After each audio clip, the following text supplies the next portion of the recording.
ఇంగ్లాండ్తో series అయిపోయింది. 5 మ్యాచ్ల సిరీస్ను 2-2తో సమం చేసి సుమన్ సేన ఆకట్టుకుంది. టీమిండియాకు దాదాపు నెల రోజుల బ్రేక్ వచ్చింది. ఆ తర్వాత మ్యాచ్ల మీద మ్యాచ్లు ఉండబోతున్నాయి.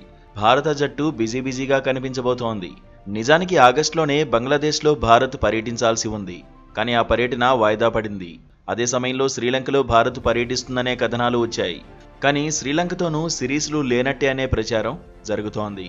దీంతో భారత్ మళ్లీ ఆసియా కప్లోనే ఆడబోతోంది. ఆసియా కప్ ఆతిథ్య హక్కులు భారత్వే. కాకపోతే దుబాయ్లో టోర్నీని నిర్వహిస్తున్నారు. సెప్టెంబర్ 9 నుంచి 28 వరకు ఆసియా కప్ జరగనుంది. ఆ తర్వాత అక్టోబర్లో భారత్కు వెస్టిండీస్ రాబోతోంది. విండీస్తో ఇండియా 2 టెస్టులు ఆడుతుంది. ఆ తర్వాత అసలైన వారు జరగబోతోంది. ఆస్ట్రేలియాలో భారత జట్టు పర్యటించబోతోంది. అక్టోబర్ 19 నుంచి నవంబర్ 8 వరకు సిరీస్లో ఆడబోతోంది. ముందుగా 3 వన్డేల సిరీస్ ఉంటుంది. ఆ తర్వాత 5 టీ20లు ఉంటాయి. నవంబర్ 14 నుంచి డిసెంబర్ 19 మధ్య సౌత్ ఆఫ్రికాతో భారత్ తలపడబోతోంది. 2 టెస్టులు, 3 వన్డేలు, 5 టీ20లు ఆడబోతోంది. సౌత్ ఆఫ్రికాతో సిరీస్లకు భారతే ఆతిథ్యం ఇవ్వబోతోంది. వచ్చే ఏడాది జనవరిలో భారత్, న్యూజిలాండ్ ఢీకొట్టబోతున్నాయి. భారత్లోనే 3 వన్డేలు, 5 టీ20లు ఆడబోతున్నాయి.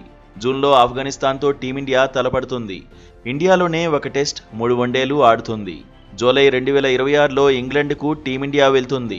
అక్కడ 3 వన్డేలు, 5 టీ20ల్లో తలపడుతుంది.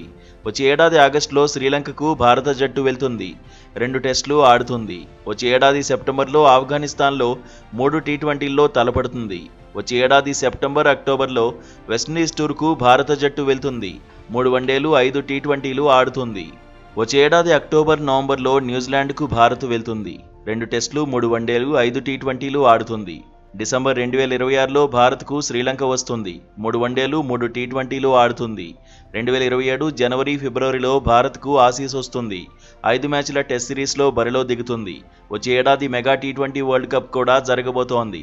అభిమానులకు కిక్ ఇవ్వబోతోంది. ఈ టోర్నీకి భారత్, శ్రీలంక ఆతిథ్యం ఇవ్వబోతున్నాయి. టీ20 వరల్డ్ కప్లో భారత్ జట్టు డిఫెండింగ్ ఛాంపియన్గా బరిలో దిగబోతోంది.